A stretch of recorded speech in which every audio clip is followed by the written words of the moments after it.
about the Amnesty International report. Sure.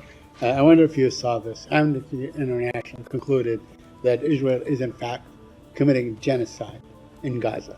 First of all, have you reviewed the report? So I've seen the reporting about the report, and I will let Amnesty International speak to the details about it. As you've heard us say previously, Said, we disagree with the conclusions of such a report.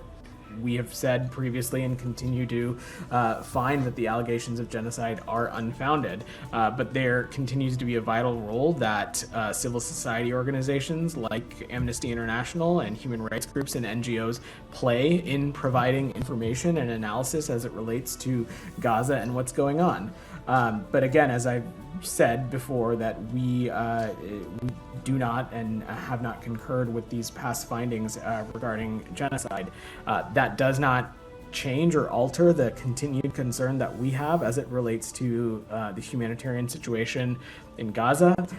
It does not change the continued concern that we have as it relates to this conflict's impact on civilians and civilian casualties. And we continue to stress at every turn that there is a moral and strategic priority for Israel to comply with international humanitarian law. And that is something we're going to continue to raise with partners in the region and directly with Israel. But ultimately, Said, truly the best thing that can happen if we want to see improvement in the humanitarian conditions in Gaza, if we want to see the remaining hostages return home, and if we want to see an end to the conflict, is for the parties to work towards an agreement to stop the war. And that's what we're continuing to be focused on. No, so let me just follow up on this, because now we have Amnesty International. Before that, we had Human Rights Watch. We have all the UN organizations, all the human rights organizations, probably throughout the world.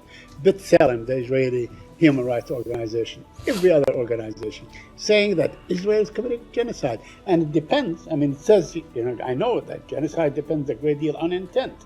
And it says, it bases its conclusion on statement time and time again by Israeli commanders, by Israeli officials, by certainly the president of Israel, by many other people, that says they are committing genocide. I mean, we see that they have killed 45,000 people, 17,000 children. It deprives the food from going in. It deprives anesthesia from going on. CNN reported yesterday that Israel disallowed anesthesia from going into Gaza. What is it going to take for you, for the United States of America, that really holds the moral high ground on these issues, on human rights issues, to say what is happening is genocide? Because what we see today, what we witness in northern Gaza, is basically starvation by intent. So that's an opinion, and you're certainly welcome, and you are entitled to it, as are all the organizations that you've listed.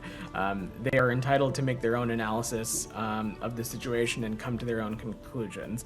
What I can say as a spokesperson of the U.S. government and as a spokesperson of this administration is that the findings of the accusations of genocide, we continue to believe those to be unfounded.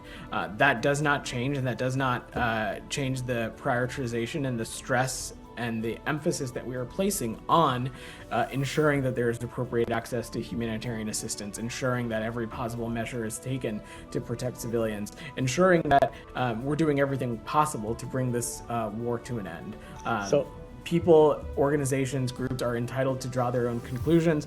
The U.S. conclusion is that these allegations of genocide are unfounded. There are, and there continue to exist, a number of avenues within the U.S. government in which we are looking at what's happening on the ground, where those assessments continue to be ongoing, but I don't have any update to provide. So if you indulge me just a little bit, I mean, look, we have seen almost 2 million people being forcibly moved from one place to another. This morning, Al-Mawasi was bombed, an area that Israel designated as safe haven for people to go to. They bombed it, they killed 20 people. What does it take? Does it have to the whole population of Gaza has to be annihilated for you to term it genocide? What are we waiting for on this issue? So I'm just not going to get into this rhetorical hypothetical. Let me just say that on the specific piece that you mentioned, we recognize that localized evacuation orders could be necessary to avoid civilian harm, and they could be necessary as IDF could be carrying out particular operations. But you've heard us say before that any kind of permanent displacement of Palestinian civilians would certainly be inconsistent with the principles that the Secretary laid out in Tokyo about a year ago. We have been and will continue to be clear about the fact that we do not want to see any reduction in the territory of Gaza, and will continue to press Israel that it needs to maximize and streamline crossings and other efforts around humanitarian assistance. But you yourself, you say that Israel is not allowing anywhere near what is needed in terms of humanitarian aid. They're not allowing it. Would you call on them to allow at least the aid? Would you call on them to allow the anesthesia that children need, amputees need, and so on? Those kids that are being torn apart day after day. Said, at every interval, we have worked tirelessly to address the humanitarian situation in Gaza. We have, even in the immediate days and hours following this conflict breaking out, we have stressed the importance of humanitarian aid getting in. We've spent a lot of time in these very briefings talking about the progress on humanitarian issues. I spent a good chunk of a daily press briefing a number of weeks ago talking about how we have seen some areas as it relates to humanitarian assistance improve, but other areas where we continue to need to see improvement, that will continue to be the case, and it's something that we will continue to stress.